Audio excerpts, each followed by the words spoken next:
Amados hermanos en Cristo, queridos amigos, queridos familiares que nos sintonizan, un saludo desde la Iglesia El Divino Maestro, Iglesia Nacional Presbiteriana Conservadora.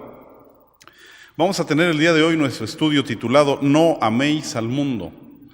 Es un tema básico, no améis al mundo. El contexto en el cual se escribe se encuentra en la primera epístola del apóstol Juan, la primera epístola universal, en su capítulo número 2, versículos 15 al 17. Voy a hacer lectura de ese pasaje.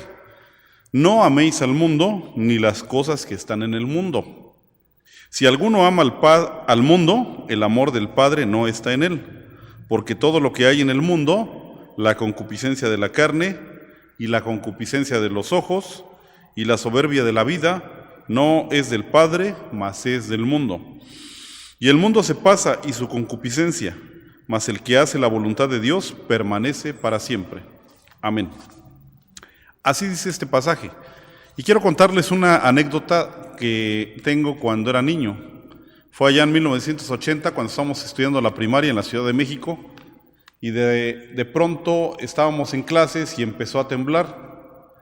No estaba nuestra profesora, había ido a la dirección.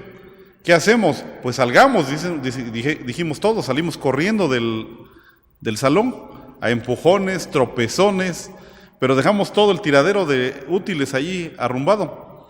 Tiramos algunas bancas, pero salimos corriendo todos los niños. De repente nos percatamos que se quedó un jovencito, un niño, uno de nuestros compañeros, le decíamos el güero. Y todos afuera le gritamos: ¡vente, güero, salte, salte, güero!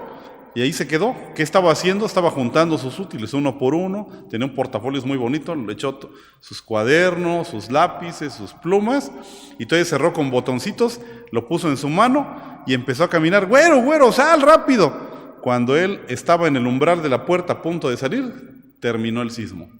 No pasó nada, gracias a Dios. ¿Qué podemos pensar de ese niño? Todos se salieron menos él. Podríamos pensar que él amaba más sus útiles que su vida, porque no lo pensó así. Le faltó a lo mejor instrucción, algún consejo de sus padres que le dijera: mira, cuando tiembla deja todo tirado y salte corriendo. Pero a simple vista podríamos decir que ese niño amaba más sus útiles que su vida. Y precisamente algo así estamos tratando en este pasaje. El primer punto que vamos a ver, el primer pensamiento de este mensaje es: no améis al mundo ni las cosas que están en el mundo. Vamos a definir la palabra mundo. El Nuevo Testamento fue escrito en griego y la palabra que aparece, la palabra griega, es cosmos. Cosmos. ¿Qué significa cosmos? Es un arreglo, es donde hay un orden, donde hay un sistema que trabaja de manera conjunta. Podríamos inclusive pensar que es una especie de maquinaria. Y a esto se hace referencia y lo traduce correctamente en la Biblia y dice: no améis al mundo, es decir, no améis al sistema que se encuentra trabajando en el mundo. Podemos interpretarlo, entender que es el sistema que el hombre ha erigido en un esfuerzo por hacerse feliz sin Cristo, hacerse feliz sin Cristo. Cualquier círculo en el que el Señor Jesucristo no es amado ni bien acogido, a eso se refiere. Son las ideas y la forma de vida en las que hay principios falsos, deseos bajos, valores falsos, egoísmo, ideas totalmente contrarias a las de la Biblia, filosofía mundana, filosofía materialista. En este sentido se trata de un amor monstruoso, un amor pervertido desde la perspectiva bíblica, por supuesto. Y también tenemos la palabra amor. La palabra que usa la Biblia en este pasaje es ágape. Entonces es algo siniestro esto de manejar las dos palabras juntas, o sea, amar a un sistema que se encuentra pervertido, porque la palabra es ágape y significa el amor más puro que puede haber. Entonces es un amor en el cual se considera el amor que hay hacia Dios y el amor al prójimo. Los antiguos griegos decían que había tres palabras para denominar la palabra amor. La primera es philos, la segunda es eros y la otra era ágape. Philos es el amor amistoso, el amor entre hermanos. la afición que tenemos por algunas cosas. La palabra eros es la que tiene relación con el amor de tipo hacia la pareja, un amor sensual, y también el amor ágape es el amor desinteresado, el amor que debería estar en nuestras mentes y en nuestros corazones como cristianos. Ágape es el amor que bíblicamente solamente se debe hacia Dios y al prójimo. Por eso comenté hace unos instantes que cómo es posible que usemos ese amor para amar al mundo, el sistema que está corrompido. Dice Mateo 22, 37 al 40, cito, y Jesús le dijo, amarás al Señor tu Dios de todo tu corazón y de toda tu alma y de toda tu mente. Este es el primero y grande mandamiento. Y el segundo es semejante a este, amarás a tu prójimo como a ti mismo. De estos dos mandamientos depende toda la ley y los profetas, dijo nuestro Señor Jesucristo. Dentro del prójimo también se encuentra la esposa. Y tenemos ahí en Efesios 5:25, maridos, amad a vuestras mujeres, así como Cristo amó a la iglesia y se entregó a sí mismo por ella. Entonces estos versículos hemos visto que se usa la palabra amar, y ahí es donde aparece la palabra ágape. Por lo tanto, esa es la verdadera forma y la forma más exacta de utilizar esta palabra. Es el amor de Dios a Dios y el amor al prójimo. También tenemos el pasaje por excelencia que habla sobre el amor, que es 1 Corintios 13. Sin embargo, utiliza el hombre actualmente esta palabra, la palabra amor, para sus afectos mundanos, todo aquello que satisface la carne, su mente y su alma pecadores.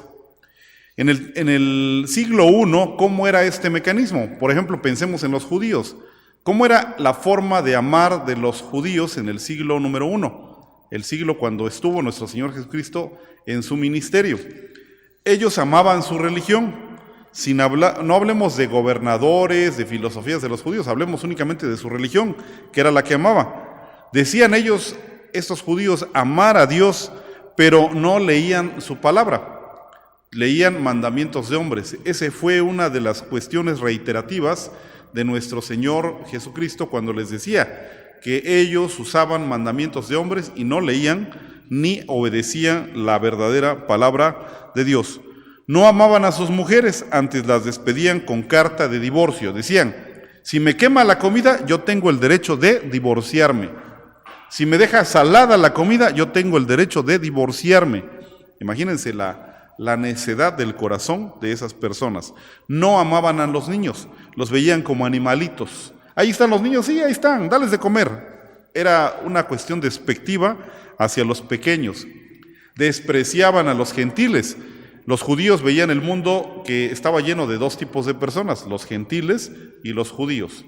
Los que no eran judíos eran los gentiles.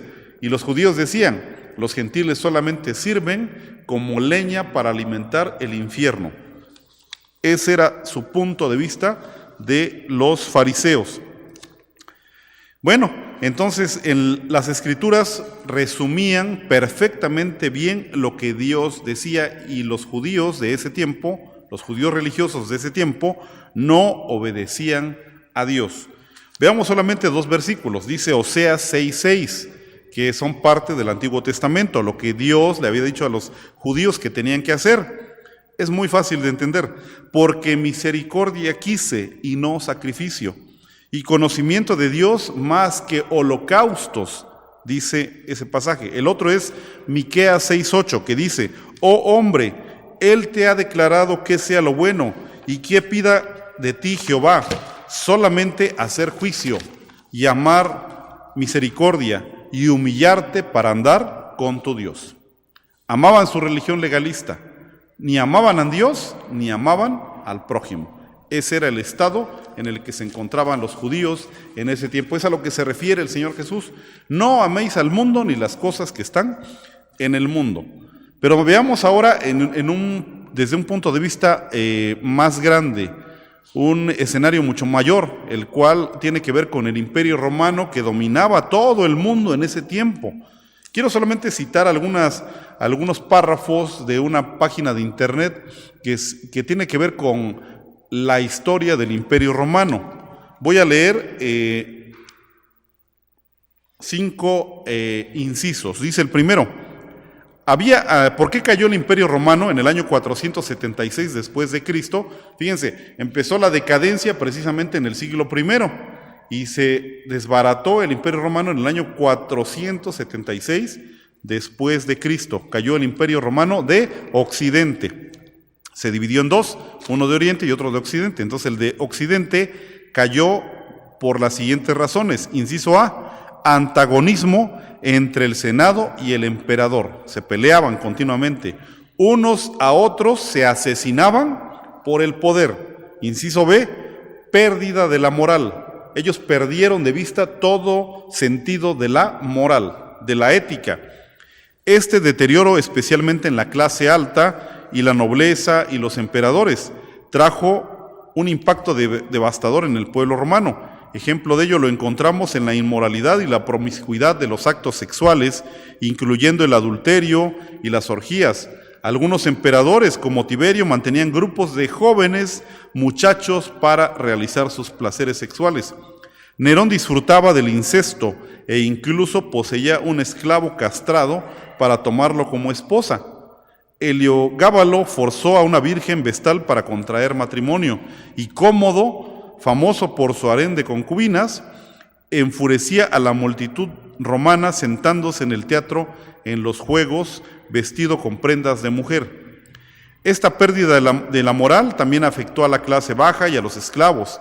Las fiestas religiosas, conocidas como la Saturnalia o los bacanales, consistían en la realización de sacrificios, canciones obscenas, actos lascivos y un derroche de promiscuidad sexual, donde muchas veces estos actos bestiales y otros sucesos obscenos tomaban también lugar en la arena del Coliseo romano, como mera forma de entretenimiento. Los burdeles y la prostitución forzada florecieron, al igual que el consumo masivo de alcohol y los juegos de azar en los combates de gladiadores. También usaban drogas, de hecho se llamaba farmaquia en ese tiempo, el uso de algunos vegetales alucinógenos, donde no faltaba también la crueldad sádica hacia el hombre y las bestias en la arena. De hecho, contra los cristianos se practicó una crueldad espantosa para matarlos de una manera muy cruenta. Dice el inciso C: corrupción política y de guardia pretoriana. El poder de la guardia pretoriana, la élite de soldados que componían la escolta personal del emperador, también cayó en un abismo de corrupción política, a tal punto que su potestad les permitía a este grupo masivo de soldados decidir cuándo un emperador debía ser depuesto y cuándo debía nombrar a uno nuevo. La historia de Sejano, comandante de la Guardia Pretoriana durante el reinado de Tiberio, ilustra el poderío de los pretorianos. En cierto punto, la Guardia Pretoriana llegó a subastar el trono del imperio al mejor postor. Inciso D: ambición por más territorio. A pesar de tener un territorio extenso, el imperio codiciaba cada día más y más tierras. El rápido crecimiento del territorio conquistado por el imperio condujo a una necesidad de defender fronteras más grandes y obtener nuevos territorios para Roma. Los pueblos conquistados, al que muchos romanos se referían como los bárbaros, mostraban un marcado odio hacia sus conquistadores. Los impuestos establecidos a estos pueblos eran tan altos y abusivos que las rebeliones se volvían un suceso frecuente. Se la pasaban apagando guerras en las fronteras del imperio. Inciso E: destrucción de la familia. Los varones romanos se negaban a permanecer con sus esposas, por lo tanto abandonaban a los hijos. Tomaban mujeres más jóvenes, los hijos abandonados no tenían ejemplo de vida y se dedicaban al hurto y a la violencia. Al final engendraban más hijos y repetían el ciclo de sus padres. Bueno, todo esto que leí pareciera ser que no estamos hablando de la historia del Imperio Romano, más bien parece que lo estamos leyendo de los periódicos del día de ayer. Entonces es exactamente el mismo sistema cuando el Imperio Romano que lo que sucede en nuestros días. Por eso el Señor nos decía: no améis al mundo ni las cosas que están en el mundo. Bien, segundo pensamiento, lo que hay verdaderamente en el mundo. La Biblia es la única que nos dice claramente qué es lo que verdaderamente hay en el mundo. Dice el apóstol Juan, nos descubre lo que verdaderamente está tras de este escenario llamado cosmos o mundo que habla la Escritura. Lo que verdaderamente hay y no es amor, es concupiscencia. Fíjense cómo hace este cambio. Juan nos dice, no es amor, no es agape, dice concupiscencia. ¿Qué es la concupiscencia? Es un deseo desmedido de los apetitos del cuerpo humano. Eso es lo que es concupiscencia. Y entonces tenemos 3 tipos de concupiscencia. El primero, que tiene que ver con la carne. Dice, los apetitos corporales, sensuales, procedentes de nuestra naturaleza caída, de nuestro pecado. Ejemplo de esto son la glotonería, el exceso de comida, la lascivia, fornicación, adulterio, las bebidas alcohólicas, las drogas, el juego de azar o videojuegos actualmente, que es lo que también se usa. ¿Cuántas horas pasan los chicos jugando videojuegos? Nomás échenle cuenta. 2 horas, 3 horas, 4 horas, 5 horas al día, no lo sé. Debemos vigilar a nuestros jóvenes, nuestros jovencitos, adolescentes sobre todo. Si les vamos a comprar un videojuego, tiene que ser bajo vigilancia estricta. Cuánto tiempo y qué es lo que están jugando. Por lo general es de violencia, de asesinato, lo que a ellos les gusta. Bien, la concupiscencia de los ojos, dice el escritor sagrado, los malvados deseos que surgen de lo que vemos. Ejemplo de esto son el exceso de películas. Bueno, actualmente en nuestros días es muy fácil tener a la mano cantidad de concupiscencia para los ojos. Basta tener un teléfono celular, un smartphone, y entonces ahí nos conectamos a las redes sociales y tenemos Facebook, Instagram, YouTube y tantas redes sociales en las cuales tenemos a un clic simplemente pornografía. Vino un hermano en la convención pasada del presbiterio y él decía, cuando veía un grupo de jovencitos que estaban con celular, dice, es bueno que tengan esos aparatos a la mano, pero más importante es que cuiden lo que ven, porque también ahí se tienen cosas muy perversas, les decía. Es un hermano ya grande de edad y le decía a jovencitos de 13, 14 años, cuiden lo que ven, jovencitos. Es muy peligroso lo que hay allí. Nosotros como adultos debemos vigilar qué están viendo nuestros muchachos. Bien, un jovencito actualmente, durante lo que va de su vida, a sus 14, 15, 16 años, ya vio más pornografía que lo que vieron nuestros abuelos que estaban en el tiempo de la revolución. Es impresionante. Decía unos compañeros de trabajo, platicando precisamente de los adolescentes, veíamos y llegábamos a una conclusión. Dice, nada les mueve el tapete, decía uno de ellos. ¿Qué quiere decir eso? Nada los sorprende a los jóvenes. Nada. ¿Por qué? Porque ya todo lo vieron en el celular. Ya vieron películas donde hubo muerte, caídas, aviones, destrucción de planetas, destrucción de ciudades. O sea, ya todo lo vieron en la televisión, en las películas, en el celular. ¿Qué cosa los puede asombrar? Me acuerdo cuando era niño, una vez nos pusieron una película y tenían esos proyectores en los que eran mecánicos y tenían la cinta.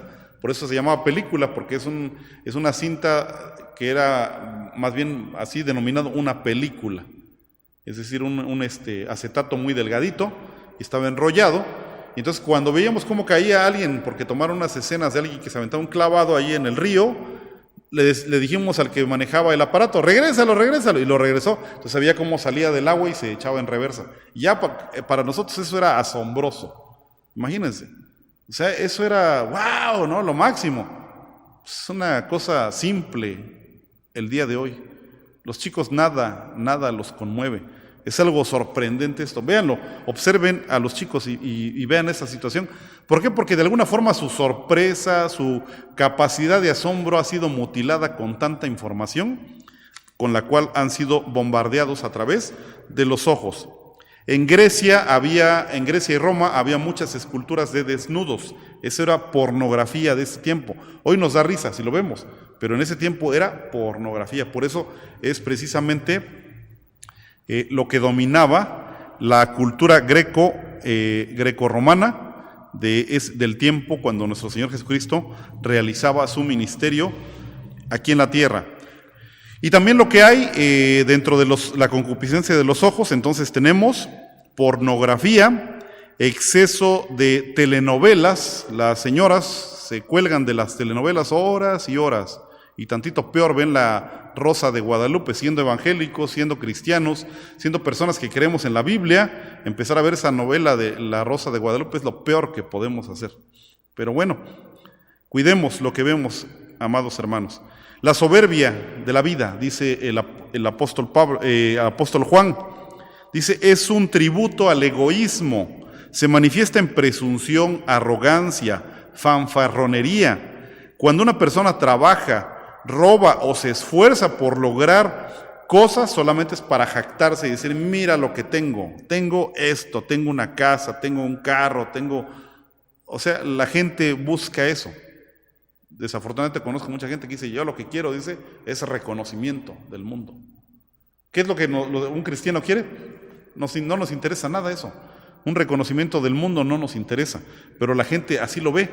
Y dice el apóstol Pablo, eso es lo que hay en la vida, dice, la soberbia de la vida. El poseer poder político y económico, el tener conocimiento de cosas ocultas, saber cosas más que los demás. Eso es lo que en el mundo hay, y es concupiscencia, porque dice la concupiscencia de la carne, la concupiscencia de los ojos y la soberbia de la vida.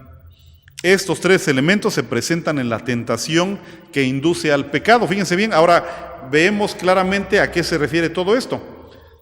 Si tú amas al mundo, a ese cosmos, a ese sistema mundano pervertido, y le tienes amor, en lugar de tenerle amor a Dios y al prójimo, entonces ese mundo te va a presentar esas tres cosas: concupiscencia de los ojos, de la carne y de la soberbia de la vida. Y esto te induce al pecado, porque eso se encuentra, si tú lees Génesis capítulo 3, ahí está esos tres elementos con Eva. Y también tenemos esos elementos cuando el Señor Jesucristo es tentado en el desierto. Y esos también son los elementos que tú vas a tener cuando seas tentado a pecar. Por eso el apóstol te dice, no améis al mundo ni las cosas que están en el mundo, porque te van a llevar a pecar. ¿Qué trae como consecuencia el pecado? Que tú pierdas tu comunión con Dios, con el Padre, que tú pierdas tu comunión con Cristo, que tú pierdas tu comunión con el Espíritu Santo, que te sientas frustrado. En un estudio pasado hablamos sobre la tentación precisamente del Señor Jesucristo y hablamos de eso. Cómo Satanás te ofrece cosas, placeres, pero solamente son efímeros. Te ofrece el mundo y solamente te da miserias, etc. Es algo terrible. Entonces, eso es lo que verdaderamente hay detrás de todo esto. Es una trampa que te induce al pecado y perder la comunión con Dios. Bien, ahora, por último, el último pensamiento, las consecuencias de estar amando al mundo son las siguientes. El mundo se pasa, dice en el versículo número 17, y el mundo se pasa y su concupiscencia. Eso pasa, que esa palabra en el griego lo que significa es se pasa de largo. Es decir, como un carro que viene, ¡fum!, se fue. O sea, un ratito pasó y ya se fue. Eso es todo. ¿Cómo lo podemos entender? Todo esto que es el mundo es pasajero y finalmente va a tener un final. Pero la palabra de Dios dice permanece para siempre, y Dios permanece para siempre, porque así lo estipula Isaías 40. Sécase la hierba, cáese la flor, mas la palabra del Dios nuestro permanece para siempre. Y es lo que tiene que ver con todo esto. El mundo se pasa y su concupiscencia, mas el que hace la voluntad de Dios permanece para siempre. Tenemos entonces estos comentarios respecto a lo que hemos visto. Es pasajero, no permanecerá, porque al final de cuentas es el reino de Satanás, con sus, fíjense, principados, potestades, señores del mundo, gobernadores de esas tinieblas, malicias espirituales en los aires. ¿Dónde está esto? En Efesios capítulo 6, 12. Pero ante todo esto, el reinado de Dios el Padre es eterno. Unos versículos, dice Salmo 45, 6. Tu trono, oh Dios, eterno y para siempre. Vara de justicia, la vara de tu reino. Salmo 145, 13 dice también así: tu reino es reino eterno de todos los siglos, y tu señorío en toda generación y generación. y todos los creyentes en Cristo reinarán con Él para siempre, dice 2 Timoteo 2:12. Si sufrimos, o sea, si aguantamos y nos permanecemos firmes, hermanos, también reinaremos con Él. Si negáremos, Él también nos negará. Porque andar con el mundo y amar al mundo es negar a Dios. No debemos transigir a nuestros principios, a nuestra fe, es decir, no debemos pasar por encima de ella. No debemos olvidarnos, debemos ser firmes en nuestra fe. No, hoy estamos aquí en el templo, bueno, ahí en su casa guardadito leyendo la Biblia, y ya mañana está usted en el mundo, y ahí está en las fiestas mundanas, ahí está en toda esta serie de cosas que se hacen en el mundo. Vamos a hablar de eso al final, en la conclusión. Tenemos un último punto: ¿cómo vencer al mundo? ¿Cómo lo vencemos? Nuestro Señor Jesucristo ya nos ha mostrado el camino. Se encuentra en Mateo 4, del 1 al 11. Dice, contra la concupiscencia de la carne, dice, buscar una dependencia absoluta de Dios. Porque cuando Satanás le dijo, haz que estas piedras se conviertan en pan, Cristo les dijo, no solo de pan vivirá el hombre, sino de toda palabra que sale de la boca de Dios. Entonces es una dependencia absoluta de Dios. Contra la concupiscencia de los ojos, nunca pondremos a prueba a Dios. Dice, no tentarás al Señor tu Dios, dijo el Señor Jesucristo. No buscar ser un exhibicionista, ni buscar exhibicionismos. También podemos ver el Salmo 101:3, dice así, no pondré delante de mis ojos cosa injusta. Donde quiera vemos cosas que no están bien, hermanos. Mejor volteemos para otro lado. Tú pasas ahí en la calle y ves el puesto de periódicos, está lleno de revistas pornográficas. Mejor voltea hacia otro lado. Job 31:1 decía al respecto, hice pacto con mis ojos, dice este hombre, este varón perfecto delante de Jehová. Hice pacto con mis ojos. Dice la pregunta que él mismo se hace, ¿cómo pues había yo de pensar en virgen? Es decir, o sea, él no se metía en la cabeza pornografía o estaba viendo a las muchachas y después se hacía ideas de que estaba con ellas. Fíjense, él se guardaba de la lujuria. Hice pacto, dice, con mis ojos. Bien, ¿qué más? Dice Hebreos 12:2. Lo más importante en la cuestión de los ojos, puestos los ojos en el autor y consumador de la fe. ¿En quién? En nuestro Señor Jesucristo. En nuestro Señor Jesús. Bien, y contra la soberbia de la vida, poner primero a Dios y luego todo lo demás. Mas buscad primeramente el reino de Dios y su justicia, y todas estas cosas os serán añadidas. Lo que necesitemos, no tenemos que andar en el mundo buscando cosas. Bien. Conclusión, ¿qué es lo que alimenta todo este sistema? ¿Qué es lo que alimenta todo ese cosmos de que habla Juan? ¿Qué es lo que alimenta? El Señor Jesús nos lo enseña también de manera muy clara. Esa es la conclusión. Todo lo que sale del corazón humano contamina este mundo. Porque es precisamente la presencia del ser humano lo que corrompe todo esto. ¿Por qué? Por nuestro pecado. El pecado que obtuvo la humanidad representada en Adán, cuando desobedeció a Dios comiendo el fruto prohibido. De ahí viene, ese es el pecado original. Y de ahí este pecado se pasa a cada uno de los seres humanos que existen en el mundo. Dice el Señor Jesucristo, Marcos 7, 21 al 23, porque de dentro del corazón de los hombres salen los malos pensamientos, los adulterios, las fornicaciones, los homicidios, los hurtos, las avaricias, las maldades, el engaño, las desvergüenzas, el ojo maligno, las injurias, la soberbia, la insensatez. Todas estas maldades de dentro salen y contaminan al hombre, y contaminan a toda la sociedad, y contaminan a todo el mundo, este cosmos del que nos hemos referido. Esos son, amados hermanos, los pensamientos que vimos en este día. No améis al mundo ni las cosas que están en el mundo. Los invito para orar y concluir este mensaje. Nuestro Dios y Padre, te damos gracias por tu palabra. Ayúdanos a reflexionar en este pensamiento que Juan, Señor, tuvo el privilegio de recibir de tu Espíritu Santo, imprimirlo en la Escritura, y nosotros ahora lo tenemos para advertencia, para amonestación nuestra. Ayúdanos a no mirar al mundo, a no amarlo, en el mundo andamos, pero Señor, no somos del mundo.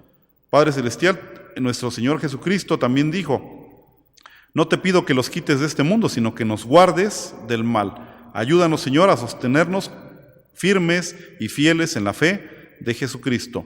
No caer en tentación, no caer en pecado, como nos muestra estos versículos. En Cristo Jesús te lo suplicamos. Amén.